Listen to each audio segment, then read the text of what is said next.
Hello everyone, my name is Alex Romero and I am the Superintendent at National Capital Parks East. Hello everyone, and I'm Joy Kennard, Central District Manager at National Capital Parks East. The Carter G. Woodson Home is the 389th unit of the National Park System, and it comes under my district. We want to thank everyone for taking the time for viewing this video during the open comment period from February 13th through March 13th of the Carter Woodson General Management Plan. This video will give you a brief overview of the General Management Plan process, overview of the alternatives, and how to comment during this period of time.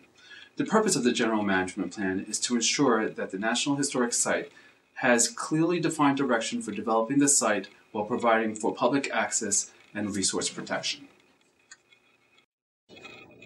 I would like to give you a brief overview of National Capital Parks East.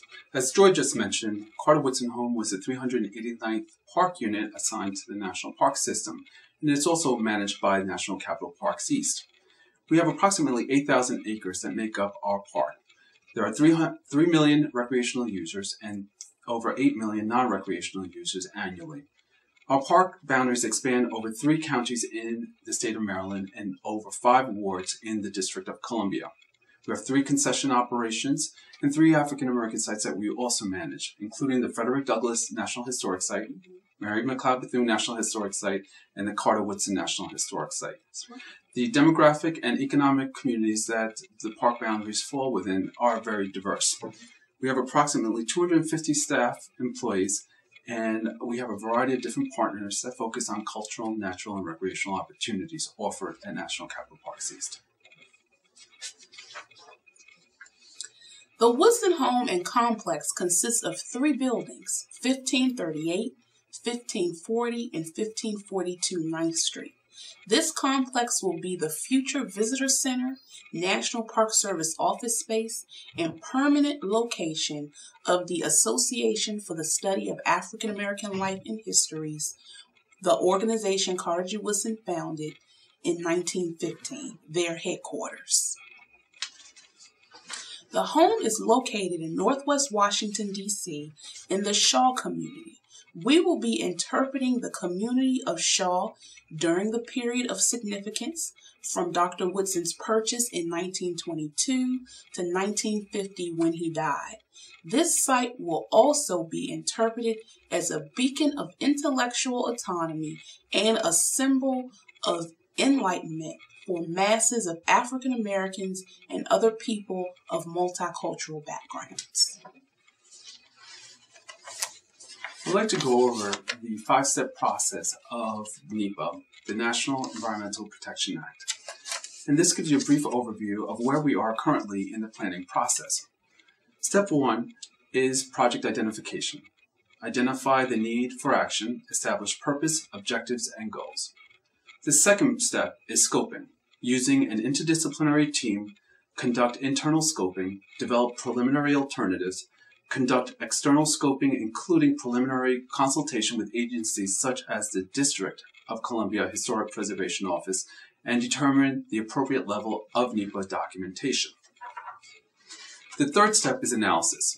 It's to refine the alternatives, analyze the impacts of alternatives, and decide if there are impacts or are there unacceptable or impairments. Develop mitigation measures and revise alternatives. Continue agency consultation with the DC Historic Preservation Office and other agencies, and select the National Park Service preferred alternative. Step 4 is currently where we are now in the planning process of the General Management Plan for the Carter Woodson Home. It is documentation. We complete the environmental assessment, publish the document for public review, finalize consultation with agencies such as the State Historic Preservation Office. And I will show you the printed version of the Carter Woodson General Management Plan, of which you will be providing comments during the open period of February 13th through March 13th. And our hope that step 5, the decision, will be completed this summer season, and that is to analyze public comments, prepare a decision document, and notify the public of the decision. Dr. Woodson's home was designated a National Historic Landmark in 1976. The period of significance is 1922 when Dr. Woodson purchased the home until 1950 when he passed. Congress authorized the site in 2003. The Secretary of the Interior established the site in 2006 after the purchase of Dr. Woodson's home and the adjacent row houses 1540 and 1542. The legislation for Dr. Carter G. Woodson's home is to preserve, protect, and interpret for the benefit, education, and inspiration of present and future generations the home and legacy of the preeminent historian and educator Dr. Carter G. Woodson, founder of the organization known today as the Association for the Study of African American Life and History. The authorized site boundary includes 3 buildings in Washington, D.C.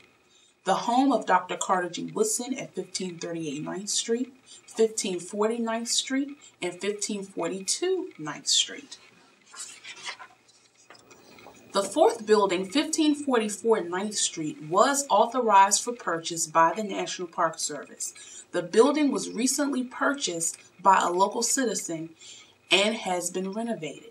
The 4th building will likely not be for resale, but we will be conducting a boundary study to analyze other possibilities in the neighborhood for additional administrative space. What I would like to do is go over the project history of the General Management Plan, Environmental Assessment, and Interpretation Plan. The planning began in 2008.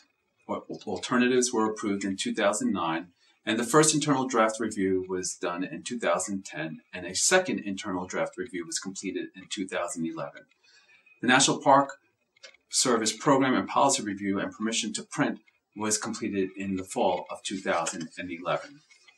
The public involvement was in 2008, 2009, and now in 2012. With 2008, we issued a newsletter of the public scoping meeting.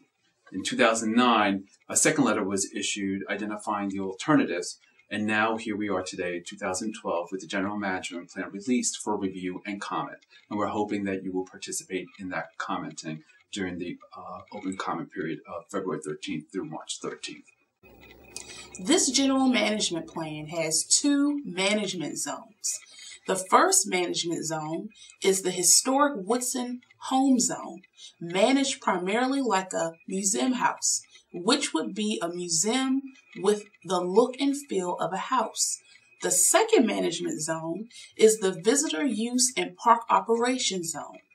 Provide for visitor experience and logistical support for administrative and operational needs. What I would like to do is go over the 2 alternatives that are reflected in the General Management Plan. The no action alternative will be the first that I will go over. Steps will be taken under the no action alternative to preserve the historic buildings. Interpretive tours would originate at the Dr. Woodson home, and interpretive signs would be installed in front of the Dr. Woodson home. Repairs have already been made to the roof of Dr. Woodson's home, and the broken windows were replaced. The no action alternative, the National Park Service would take the steps to preserve the historic structures because it is the minimum action acceptable for maintaining the structures and meet the congressional intent of the site. As we continue with the no action alternatives, buildings 1540 and 1542 would support the operations of the National Historic Site.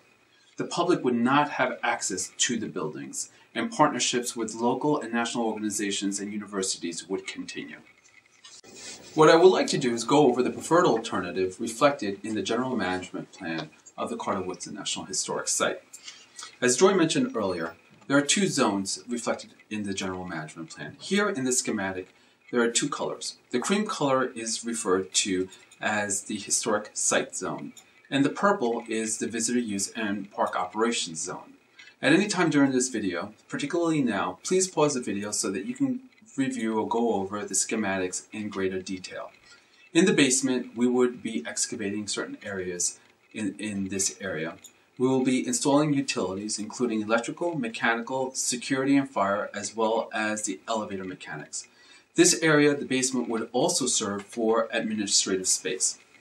As we mentioned earlier, the 2 zones, the yellow zone or the cream color zone is the 1538 Historic Site for Interpretation, And the purple zone are the two adjacent properties supporting the Carter Woodson home with exhibits and information and programs. The next schematic is of the first floor. Here, the general public visitors would come in to this space and meet with a park ranger or a volunteer. In this area, we would have exhibits and visitor circulation. It would also have media. It would be static, dynamic, there would be retail space here, and there would be a location for visitor circulation, as I mentioned earlier. In the cream color is 1538, which is a historic site, and the two adjacent properties, which are here in purple, would be for visitor support and to support the functions in 1538, the cream color. The second floor of the schematic also has exhibits and also circulation for visitors, reflected in purple, and 1538 would be the actual home that would be interpreted. In the purple area, there would also be administrative space located here. The third floor, also in purple, would have exhibit space and also be used for a multi-purpose room for circulation of visitors, as well as meeting space and administrative space for our park employees. In the cream color is the historic site that would be used only for interpretive purposes of the historic home. Future and existing agreements between the Association for the Study of African American Life and History already exist. We have a cooperative agreement with ASALH. We are planning to have a fundraising agreement with ASALH, the Omega Psi Phi Fraternity, Inc., and the NAACP. We are planning to look at establishing new partnership agreements for the interpretive, archival, and ethnographic programs with local universities, local civic and religious organizations, and local national ethnic organizations. We are currently in the public commenting period, which will last 30 days from February the 13th through March the 13th, 2012. This video message will be available at www.nps.gov/CAWO. There are a few methods to comment. You can view the National Park Service PEPC website, which stands for Planning Environment Public Comment Website, and the website is listed on this video at the beginning of the presentation. Or you could come in person on Wednesday, February 22nd, 2012 from 6 to 8 to the African American Civil War Memorial and Museum located at 1925 Vermont Avenue, Northwest Washington, D.C. Methods for commenting can be in writing.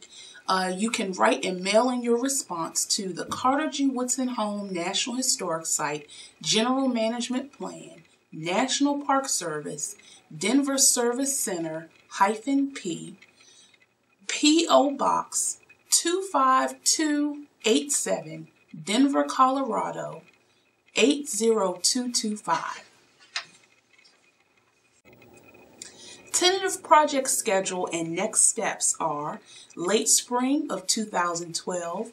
The planning process will be completed and preparations made to implement the plan. In summer of 2012, we will implement the general management plan and interpretive plan. We want to give special thanks to many folks that helped us make this possible. Special thanks to Peter May, who is the Associate Regional Director, National Capital Region, and his team, Doug Jacobs, who's the Deputy Associate Regional Director, National Capital Region, and David Hayes, National Capital Region Planner and Transportation Liaison. Thank you all for helping us. And of course, our dear friend Pam Holtman, who is a project manager at Denver Service Center, who helped make all of this possible as far as the general management plan, leaflets and handouts, and of course this material that we're presenting to you right now. Thank you, Pam. And thank you so much for viewing this video. We cannot wait to hear your comments, so please get those comments in. Thank you.